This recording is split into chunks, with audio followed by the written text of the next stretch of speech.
di tengah. Dari Sumbawa merantau ke Jakarta, tapi istri saya lahir di Jogja, meskipun bapaknya orang Muba asli. Muba ya. Ya. Berarti pernah pulang kampung ke Sky ya? Sering. Sering ya. Ya sering dalam pengertian dulu ya. Dulu. Karena mertua saya dulu pernah mau jadi calon bupati dulu. Oh. Waktu zaman Pak Alex pertama maju dulu. Oh gitu. Saya diminta jadi tim sukses tuh tahun 2000 kalau nggak salah. Zaman masih dipilih oleh DPRD. DPR, ya. Ya beliau kan memang dulu kepala dinas perhubungan terakhir di Lampung. Pak Sobri namanya, Pak Sobri Nawawi. Ini masih keluarga sama Haji Senen segala. Oh iya. Itulah keluarga besar Musi Banyuasin. Berarti cukup paham ya sama karakter orang-orang sini ya, kalau pernah pulang kampung. Cukup paham dan ya mudah-mudahan mereka juga paham saya.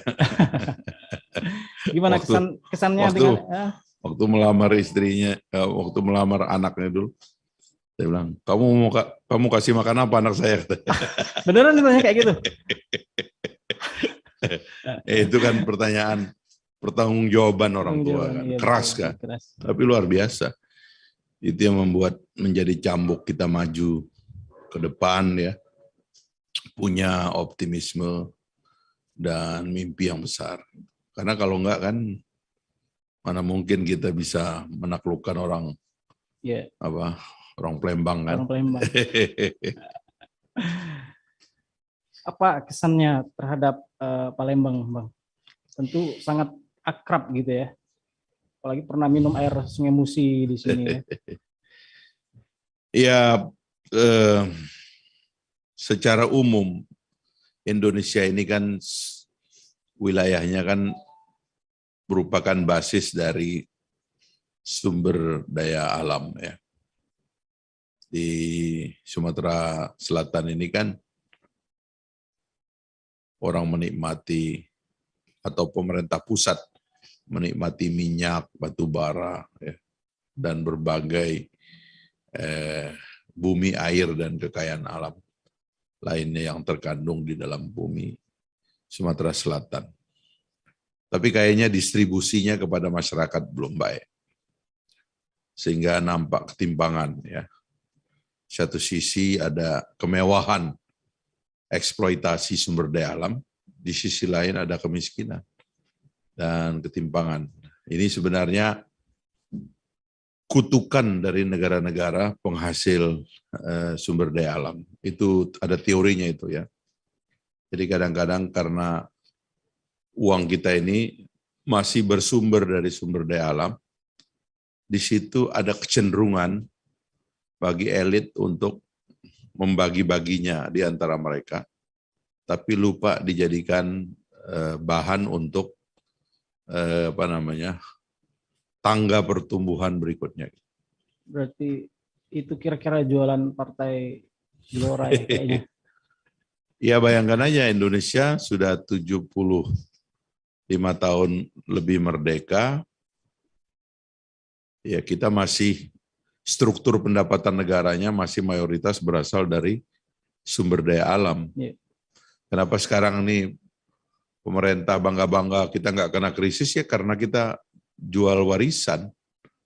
Itu yang orang nggak sadar itu ya. Kita ini bertahan karena jual warisan. Apa yang diwariskan oleh nenek moyang, bukan jual otak. Gitu. Kalau negara-negara seperti negara industri Singapura aja ya, kalau di sekitar kita tuh, mereka nggak punya sumber daya alam, yang dia jual tuh akalnya. Yeah. Jadi inovasinya gitu. Tapi kalau kita ini kan jual tambang, jual minyak, jual logging, ya kan? Jual pengerukan hasil laut. Itu aja itu. 75-80% dari pendapatan nasional kita di dalam APBN, ya itulah sumbernya. Jadi kita ini jangan bangga karena yang kita jual ini adalah warisan nenek moyang. Yeah. Bukan merupakan karya akal pikir kita sendiri. Saya jadi ingat waktu ada iklan politik, impor ditumpeng gitu ya. Ya sekarang malah ya sulit sendiri, banyak impor kan, petani protes, petani kedelai protes. tentu masyarakat punya bayangan ini yang dulu janji, sekarang gimana gitu. Tapi berat sih ya kalau kita ngomong elit kita kan nggak komit dengan pikiran-pikiran besar. Yeah. Jadi pikirannya itu terlalu teknis dan itu sebenarnya gampang dibantah. Dan kadang-kadang kalau kita bantah agak memalukan itu karena dasar dari argumennya lemah sekali. Jadi ya banyaklah dalam bidang politik, dalam bidang pemerintahan, dalam bidang ekonomi gitu.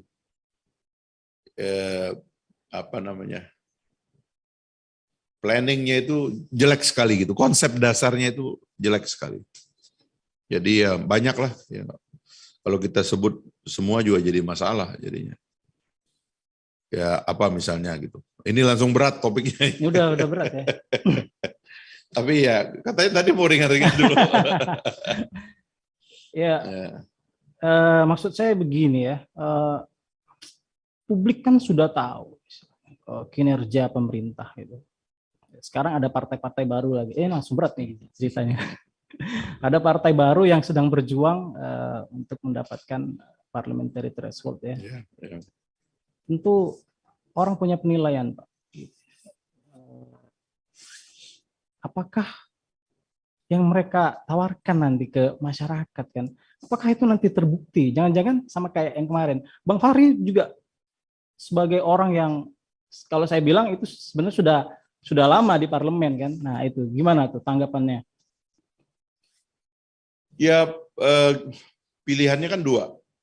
Kita mau stagnan, kita mau berubah. Kan begitu. Sebenarnya kalau kita mau stagnan, kolonialisme juga menghasilkan. Jadi ada Anyer Panarukan itu kolonialisme. Ada banyak infrastruktur di Indonesia ini adalah hasil dari kolonialisme. Kalau kita mau bilang kita pertahankan kolonialisme aja, ada juga dulu yang bilang begitu kan.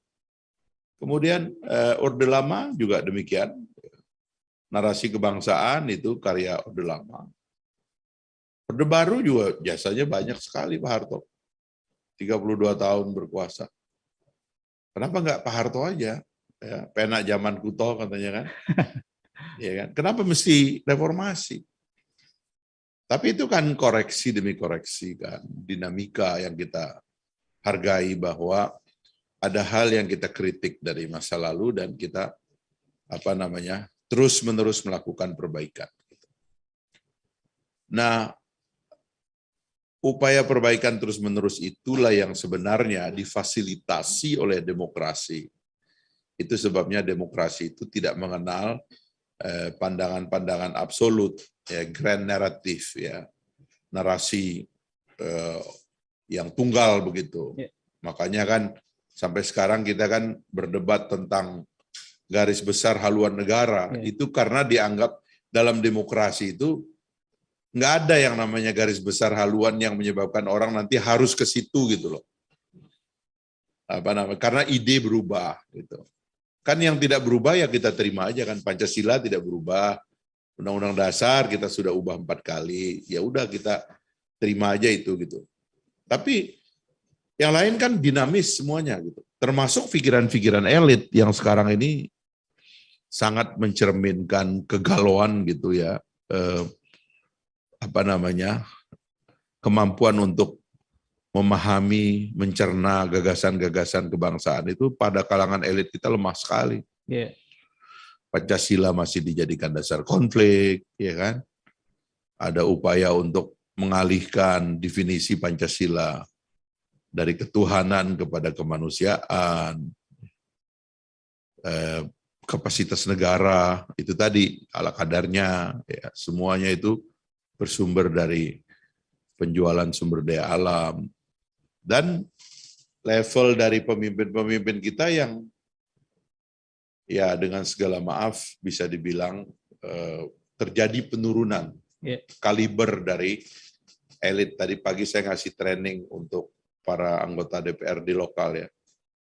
Saya bilang kami nggak bangga lagi jadi DPRD, merasa kok kayak kami nggak bebas, lebih merasa sebagai kaki tangan partai daripada wakil rakyat.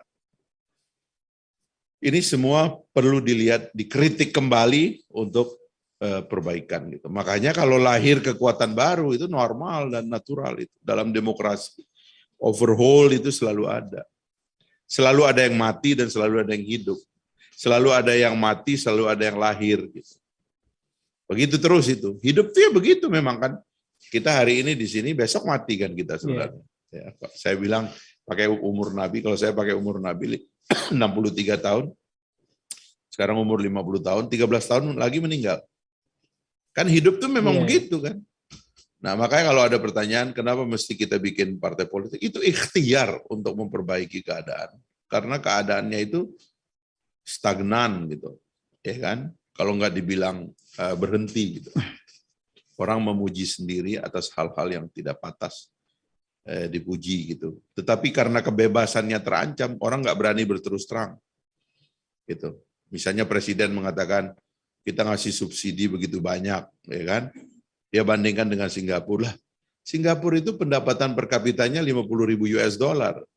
Kita pendapatan per kapita cuma 3.800 atau 4.000. Singapura pendapatan per kapitanya 12 sampai 14 kali kita. Jadi kalau mereka itu subsidinya dicabut untuk bahan bakar, beda pencabutan subsidi cuma 10.000, ya kan, perak begitu ya. Wajar dong, karena subsidi adalah kekuatan rakyat. Sama dengan kalau bayi lahir, kita bilang, wah ini bayi baru lahir nangis terus, biarin aja, nggak usah disusuin.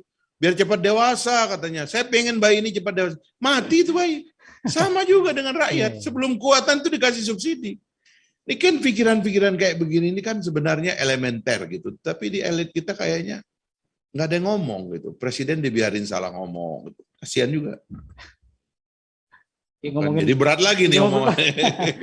Ya nggak apa-apa, to the point berarti kita ya. Ini ngomong-ngomong masalah tadi penurunan kualitas pemimpin ya. Ya sekarang partai-partai kayaknya sudah mulai menjajaki koalisi lah ya, seperti yang Bang Fahri paham ya. Apa partai Gelora nggak ngikut juga? Itu ya? Salah juga. Itu lagi-lagi itu konyol kan. Kan Pak Ibu Mega tadi bilang kemarin nggak ada koalisi dalam presidensialisme. Itu iya. Tapi juga dalam presidensialisme tidak ada presidensial threshold. Jadi ini ada, jadi gini ya, pemimpin kita tuh nggak komit dengan konsep, gitu, ide itu. Jadi pemimpin tuh nggak ada yang ngomong ide. Ketemu, salaman, foto-foto, terus ditanya, oh gimana tadi? Oh saya datang untuk makan mie, ya kan, enak makanannya. So what? Ya kan? Tadi tuh ngomong apa, pikirannya apa, buat bangsa ini gunanya apa? Masa bangsa ini harus nonton kamu makan mie, ya kan? Atau makan sayur, terus kita nonton sebagai bangsa, idemu apa? Kan nggak ada. Jadi orang Indonesia nggak komit dengan ide, elit-elitnya nggak komit dengan ide. Dan kita juga sukanya nonton peristiwa, ya kan? Dagelan-dagelan gitu. Tapi idenya apa? Nggak ada. Nggak ada lagi elit yang berpikir serius. Itu. Dan itu yang terjadi sekarang ini. Makanya ya kadang-kadang ada dilema begini ya. Pemilu itu jeleknya itu karena dia punya dua sisi. Sisi pertamanya sisi ideal. Anda harus fasih berbicara tentang filsafat keadilan, filsafat kebebasan, masa depan dari negara bangsa, geopolitik global, ya kan, perang Rusia, Ukraina dan sebagainya. Itu seolah-olah itu adalah materi diskusi kita, bagaimana mensejahterakan rakyat, menyelamatkan publik dari implikasi perang yang ada di luar, krisis yang ada di depan mata kita. Itu satu sisi. Tapi ada sisi yang lain yang konyol gitu. Kalau ini ideal kan. Sisi lain itu yang konyol, nyoblos. Nyoblos itu kan satu tindakan yang paling konyol. Kenapa? Kasar. Cara kita ngambil keputusan itu kasar. Jadi ini pikiran ideal ini dengan kasarnya nyoblos itu kadang-kadang nggak nyambung. Yang jago ngomong ideal itu belum tentu dipilih. Apalagi pemilunya sekarang mau memfasilitasi cuma 75 hari. Itu artinya yang akan difasilitasi bukan pikiran. Padahal demokrasi itu pertarungan pikiran. Tapi KPU-nya yang akan difasilitasi itu perang spanduk, perang baligo, perang atribut, perang bansos, perang serangan pajar itu yang akan difasilitasi. Jadi mana idenya? Nggak ada. Anggota-anggota DPRD dari Palembang dan Sumatera Selatan tidak akan difasilitasi tentang bagaimana memaksimalkan efek sumber daya alam kepada kesejahteraan rakyat di Sumatera Selatan. Nggak akan ada itu ide itu. Nggak akan ada perdebatan itu. Yang ada itu cuma naruh baliho-baliho pimpinan partai pusat itu yang minta supaya elektabilitasnya itu dinaikin tuh karena kalah dengan elektabilitas orang yang dibesarkan oleh sosial media. Itu aja pusingnya tiap hari. Gitu. Ya itu berat lagi. Orang juga jadi bertanya, terus Gelora apa? Presidennya siapa? Gitu. Nah itu gitu. jebakannya lagi kan. Ya, begitulah. Ya kan? Nggak ada pikiran, nggak ditanya. Pikiran Anda apa? Dalam tradisi demokrasi, bukan soal popularitas. Dalam tradisi demokrasi, seberapa serius Anda berpikir dan menawarkan pikiran kepada bangsa ini. Popularitasnya nanti difasilitasi melalui pencalonan. Di Indonesia, orang nggak perlu berpartai, main-main dulu di luar, pencitraan sana-sini, padahal mereka-mereka ini yang citranya paling tinggi, popularitas dan elektabilitasnya paling tinggi ini, itu memimpin daerah dengan kemiskinan yang paling dahsyat gitu. Tapi persetan soal kemiskinan, rakyat kan yang penting tahu dia dan dia dianggap populer. That's it. Lalu itu yang dipaksa jadi pemimpin. Padahal dia gagal, nggak peduli. Post-truth kan, katanya nggak perlu. Kebenaran itu bukan kebenarannya yang penting, tapi apa yang dikatakan, apa yang dikampanyekan. Dan itulah yang merusak demokrasi kita. Dan partai politik, ya kayak kebingungan PDIP hari ini kan, marah-marah Ibu Mega kan, dia punya kader, dia punya calon, dia punya struktur, dia punya orang sibuk ngurus partai kalau kata mereka itu. Tapi ada orang lain yang sibuknya itu masuk sosial media, lalu surveinya tinggi, dipanasin oleh surveyor-surveyor ini, ngamuklah partai di dalam. Terjadi dengan PDIP. Apa yang terjadi dengan Nasdem? Wah, kadernya ada sekolahnya, pakai pakaian seragam, wah segala macam. Ngumumin kandidat nggak ada satupun orang partai dia. Jadi ini orang nggak lihat ini salah ini sebenarnya gitu. Tapi bagaimana ngajak mikir elit yang nggak ngerti salahnya sendiri? Gitu. Presidensialisme dia nggak paham, beda presidensialisme dengan parlamentarisme nggak paham, nggak pernah memahami bagaimana cara kita melakukan nominasi di dalam sistem demokrasi, dalam sistem presidensial. Akhirnya kacau. Akhirnya kan, ya apalagi nih kekacauan lagi. Pemilu katanya serentak, tapi tiketnya pakai tiket yang lalu. Padahal serentak itu artinya pemilu itu harus diselenggarakan oleh panitia yang sama, menggunakan data, ya panitia yang baru, menggunakan anggaran baru, data penduduk baru, situasi masyarakat baru, laporan anggaran yang baru, semuanya baru. Tapi tiba-tiba tiketnya berasal dari pemilu yang lalu. Kan sebenarnya ini omong kosong, tapi kan diterima. Nah ini persoalan-persoalan kacau begini, itu bersumber dari elit tidak komit dengan pikiran-pikiran besar dan pikiran-pikiran sehat. Yang di komiti ini adalah sensasi. Akhirnya muncullah orang-orang yang spekulan, terutama karena demokrasi kita ini mahal, akhirnya para bohir di belakang layar itu ngincer kursi. Sekarang kursinya udah dibeli. Karena kursi udah dijual. Tiket udah dijual, ya dibeli dong sama orang. Tiketnya udah dibeli oleh 3 orang. Ya kan? Kira-kira lah, karena 20% kan 5. Nggak mungkin lah kan pecah. Tinggal 3 lah paling tidak.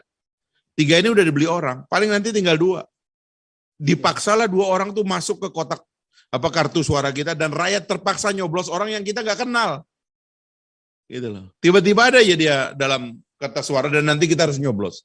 Kan sinting dong Republik ini. Tidak ada nominasi. Kenapa orang Sumatera Selatan nggak kampanye? 1 orang jadi calonnya untuk jadi calon presiden. Kenapa orang Papua tidak mencalonkan diri sebagai calon presiden? Kenapa orang Aceh enggak? Kenapa orang Lombok tidak? Kenapa orang Bali tidak? Kenapa orang Madura tidak?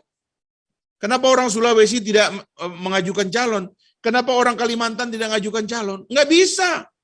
Karena ini diomongin, tiketnya dibagi, tinggal 2 sisanya. Si ini ya, kamu siap kalah ya. Nanti kalau kalah nggak masuk aja dalam kabinet. Kan begitu aja ngomong.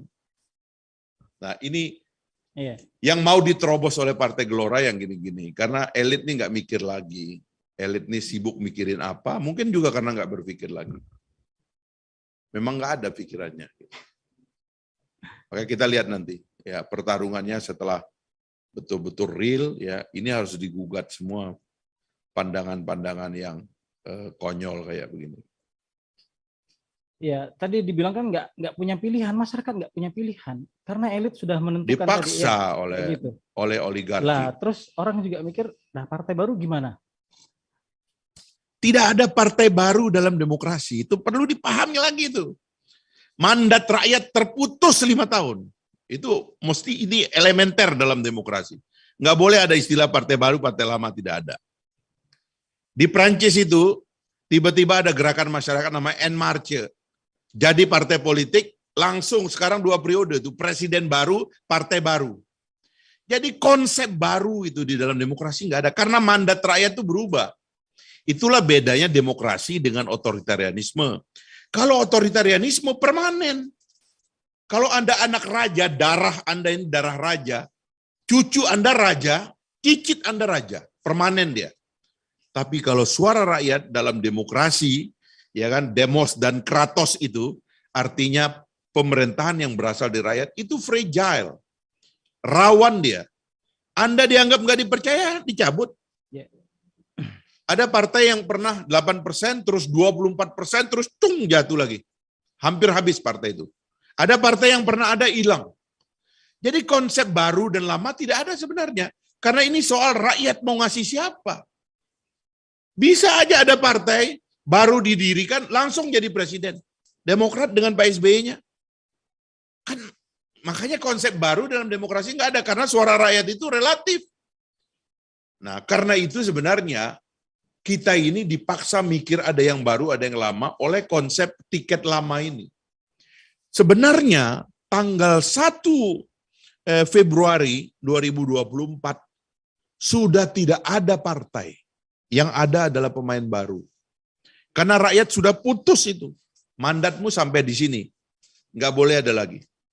Begitu rakyat mutusin orang lain atau partai lain, dialah yang berlaku. Yang lain tutup buku. Biar sebelumnya dia terkenal, luar biasa, hilang. Pak Agung Laksono, orang Golkar, pernah jadi ketua DPR. Pemilu hilang, gagal, hilang. Ya, kawan kita Budiman Sujatmoko pernah jadi anggota PDIP, nggak dipilih, hilang. Jadi itulah demokrasi, suara rakyat yang relatif, bukan otoritarianisme yang bersumber dari sesuatu yang permanen. Darah itu sumber otoritarianisme. Senjata itu sumber otoritarianisme. Para junta itu pegang senjata. Selama senjata ini bisa dipakai untuk neror rakyat, maka sifatnya permanen. Myanmar, kita pernah lama. Tapi demokrasi enggak. Makanya kan demokrasi, kamu cuma saya kasih 5 tahun. Setelah itu enggak ada. Enggak otomatis. Makanya enggak ada perpanjangan masa jabatan dalam demokrasi. Kalau Anda mau, minta lagi. Kalau rakyat kasih, lanjut. Kalau enggak, ya sudah. Makanya dalam demokrasi enggak ada dinasti. Karena rakyat itu tidak bisa meneruskan siapapun. Tidak ada jaminan. Makanya tidak ada istilah, ini kan sekarang lagi rame nih. Oh, presiden ingin memastikan penggantinya. Tidak ada. Pengganti itu di tangan rakyat. Nah ini yang begini-begini, konsep beda demokrasi dengan otoritarianisme dan elit kita nggak paham. Karena nggak ada pendidikan politik ya? Ya, nggak sekolah. Tambah berat. Itu dia. Ya itu yang membuat sebenarnya kami terus terang di Partai Gelora, karena sejak awal kita dirikan itu kita bikin sekolah politik, kita bikin Akademi Manusia Indonesia, kita bikin Akademi Pemimpin Indonesia, itu untuk menyebarkan pikiran-pikiran. Ayolah para elit, apalagi yang politisi yang mendapatkan amanah kekuasaan gitu ya, ketua DPR, ketua DPD, ketua MPR, anggota DPR, anggota DPD, di tingkat daerah itu DPRD dan sebagainya, para menteri juga presiden ngomong ke publik. Tugas utama seorang politisi kepada rakyat adalah menjadi public educator, ya, mendidik masyarakat. Ini kalau nggak bicara terus gimana? Itu problem dari elit kita, karena nggak ada konsep akhirnya nggak ngomong. Tapi di caleg juga nggak memberikan pendidikan politik ke Caleg atau masyarakat. anggota DPR? maksud Anggota saya. DPR Iya. kan? Ya, memang. Itulah hasil dari demokrasi baliho. Ya kan, nggak ada perdebatan. Harusnya orang tuh debat. Ya kan, kayak Tribun Network ini bikin perdebatan kandidat. Siapa yang mau jadi ke pusat di dapil ini berapa? Siapa aja orangnya? Ayo kasih debat kau. Nggak usah keluar uang. Ini enggak, tiba-tiba ada papan namanya di situ, ya kan? Tiba-tiba ada di layar film, ada apa, bayar semua. Dianya nggak ngomong, iklan jalan terus. Inilah yang begini-begini nanti, kalau memimpin nggak pakai pikiran ya. Dan rakyat nggak bakalan diurus, sebab ngurus rakyat itu pakai pikiran. Nah, kalau Gelora sendiri gimana ini? Sekarang lagi verifikasi faktual. Sudah selesai. Sudah selesai ya? Internal sudah selesai, insya Allah Agustus mudah-mudahan nggak ada halangan selesai. Kita insya Allah jadi peserta pemilu pertama dan mudah-mudahan bisa menang. Berapa persen kalau dari surveinya, Bang? Ya 100% lah. Kenapa? Anda kan pesimis terus. Jangan dong. Rakyat tuh kan nyari pemain baru. Pemain lamanya kayak begini semua, jadi pemain baru lah. Iya kan? Kan banyak pemain baru yang langsung jadi nomor 1, banyak. Kalau caleg sendiri ini ada target-targetan khusus nggak sih dari Gelora? Bang Fahri kan dari partai yang... Prinsipnya itu gini, negara ini negara besar. Orang hebat tuh banyak sebenarnya, tinggal difasilitasi aja. Cuman kalau orang-orang besar dihambat oleh proses nominasi yang ketat ya, yang bersumber dari uang, itu ya tentu tidak akan banyak orang yang berani maju gitu. Karena itu untuk itu ya partai Gelora itu membuka kaderisasi secara masif gitu.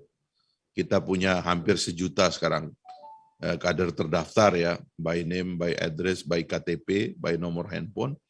Dan ini yang kita olah terus-menerus dari Akademi Manusia Indonesia, kita buat Akademi Pemimpin Indonesia. Nah, mereka-mereka ini yang punya niat memang ingin menjadi pemimpin di negeri ini. Ya siapa aja boleh jadi pemimpin dong, asalkan dia komit untuk melatih dirinya, memperkuat gagasannya gitu ya, dan memperbaiki karakternya sehingga dia bisa memimpin. Kalau bicara pencalekan biasanya orang rebutan nomor urut, Bang. Gimana itu? Sebaik-baik pemilu dalam demokrasi adalah memang orang nyoblosnya itu nyoblos nama, ya kan? Bukan lagi nyoblos partai. Sebaik-baiknya begitu. Karena harusnya kan itu menyebabkan pertanggungjawaban orang yang dipilih menjadi lebih real. Karena kan kita nyoblos sendiri gitu. Kenapa demokrasi langsung itu dianggap lebih accountable? Yaitu karena kita nyoblos sendiri orang kita gitu. Kalau bupatinya salah ya salah kita, kalau wali kota salah kita. Kalau gubernurnya salah kita, kalau presidennya salah kita gitu. Itu indahnya demokrasi langsung itu gitu. Karena kita langsung nyoblos. Tapi kalau kita cuma nyoblos partai, nanti partai yang milih, susahnya adalah kita nggak bisa nagih orang itu. Dan terus kalau nagih partai, kalau pengurus partainya berubah, susah. Yang begini-begini ini sebenarnya dalam tradisi demokrasi sudah dipikirkan.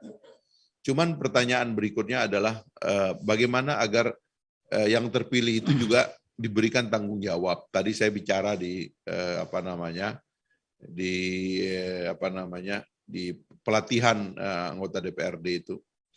Saya bilang bahwa harusnya otonomi lanjutan di Indonesia ini adalah otonomi keuangan sampai ke tingkat daerah. Sekarang ini Anda bayangkan ya, semua uang ditarik ke pusat. Nyaris tidak ada yang kita setorkan ke pemerintah daerah, semua ditarik ke pusat. Tapi efek rusakannya itu kita nikmati atau kita derita di bawah. Ya, sungai kita rusak, hutan kita rusak, sampah di mana-mana, plastik di mana-mana, bau ya daerah kita itu. Zaman saya kecil dulu kita Sungai Musi masih bisa diminum airnya. Sekarang saya nggak percaya orang bisa minum air Sungai Musi, udah nggak bisa itu. Udah rusak itu semuanya. Tapi uangnya itu dilarikan ke Jakarta. Nah, harusnya ada otonomi anggaran daerah. Orang itu harusnya mulai dari kepala desa, ya kemudian camat, bupati, wali kota itu harusnya menerima pendapatan dari rakyat. Supaya apa? Ada pertanggungjawaban. Kalau saya menyetor kepada Anda ada di depan mata saya, kalau ada kerusakan yang seharusnya tanggung jawabnya ada di Anda karena saya ngasih uang, sebagai rakyat memberikan uang kepada pemerintah, saya bisa nagih Anda gitu. Sekarang kita kalau mau nagih pemerintah daerah, dia bilang, oh itu kewenangan pusat. Ini sungai hancur nih, wah itu kewenangan balai sungai. Kita nggak bertanggung jawab. Ini jalan hancur berantakan, wah itu kewenangannya pemerintah pusat di balai jalan. Lah terus kewenangan Anda apa? Nggak ada. Karena pada dasarnya uang berasal dari pusat. Coba Anda lihat sekarang APBD. Kebanyakan APBD ini kan sumbernya adalah dana transfer. Dana transfer dari pusat. Itulah yang menyebabkan pemerintahan daerah nggak merasa bertanggung jawab pada rakyatnya dan merasa menjadi charity-nya rakyat. Kenapa? Karena uangnya bukan dari elu, uangnya itu dari pusat. Gitu loh. Akhirnya pemerintah daerah lebih takut ke pemerintah pusat daripada dari pusat, rakyatnya. Sekarang masa jabatan pemerintah daerah akan segera berakhir ya, termasuk di Sumsel sendiri. PLT akan banyak PLT. Ya. Apakah ya itu bagian dari manuver politik gak sih Bang? Kan penunjukan oleh pemerintah pusat tadi dibilang gitu kan, termasuk PLT ini akan merugikan gak sih? Itu lebih parah lagi karena dalam teori kewenangan itu semakin besar kewenangan, seharusnya sumber kekuasaannya juga semakin besar. Kalau Anda milih orang, akan Anda berikan kewenangan yang besar sekali, sebaiknya dipilih oleh rakyat. Kalau di bawah itu, sebaiknya dipilih oleh dewan. Kalau di bawah itu, sebaiknya ditunjuk. Ini kalau yang ditunjuk ini yang PNS sebenarnya gitu. Birokrasi gitu. Tapi kalau jabatan politik itu, seharusnya itu ditetapkan oleh rakyat. Nah, tapi ini kan ada situasi, karena menjelang pemilihan atau namanya pemilihan langsung gitu. Kalau saya tadinya itu lebih berkecenderungan bahwa pemilihan itu paling tidak itu dilakukan oleh DPRD. Supaya ada kewenangan lumayan lah, yang memilih dia itu adalah yang dipilih rakyat. Tapi kalau diangkat oleh menteri, misalnya menteri tidak dipilih rakyat.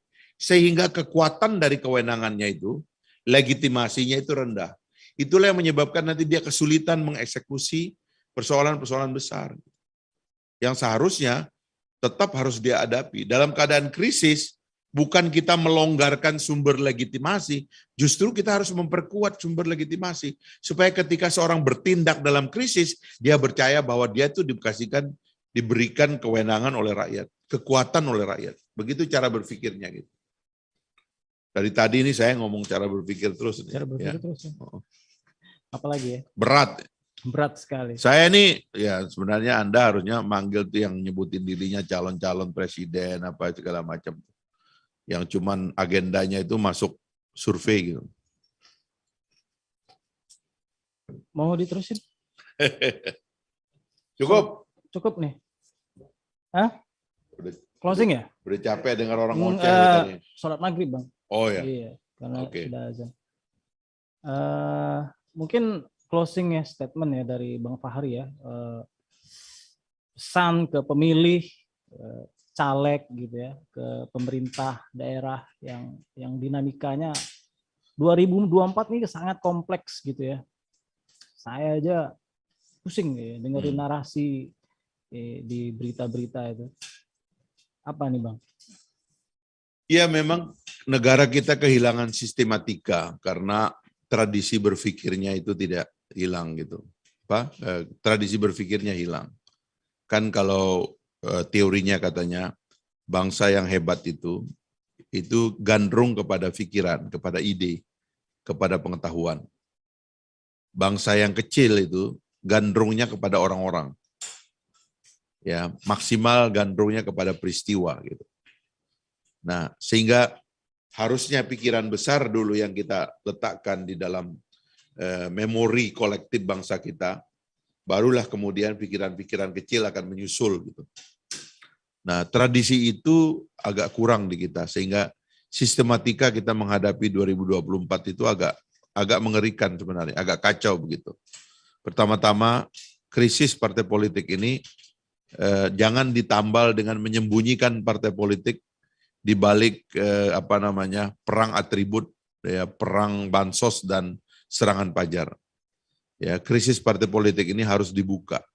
pertarungan ide harus difasilitasi seluas-luasnya. Karena itulah pemilu yang akan datang sangat krusial. Kalau pemilu yang akan datang tidak lagi membuat adanya kontestasi pikiran pada kandidat, kita artinya memasuki lorong gelap karena nggak menemukan jawaban gitu. Krisis besar akan menghadang kita. Tapi mudah-mudahan ada inovasi dan ini yang diharapkan oleh Partai Gelora.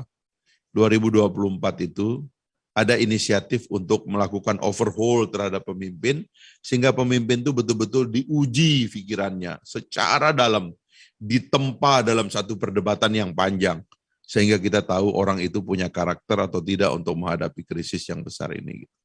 Saya kira itu keinginan kita. Mudah-mudahan Partai Gelora bisa menjadi peserta dari perdebatan itu. Karena kalau sekedar perang atribut mungkin kita nggak kuat. Yeah. Tapi kalau perang pikiran, sebagaimana harusnya dalam demokrasi, Partai Gelora udah siap.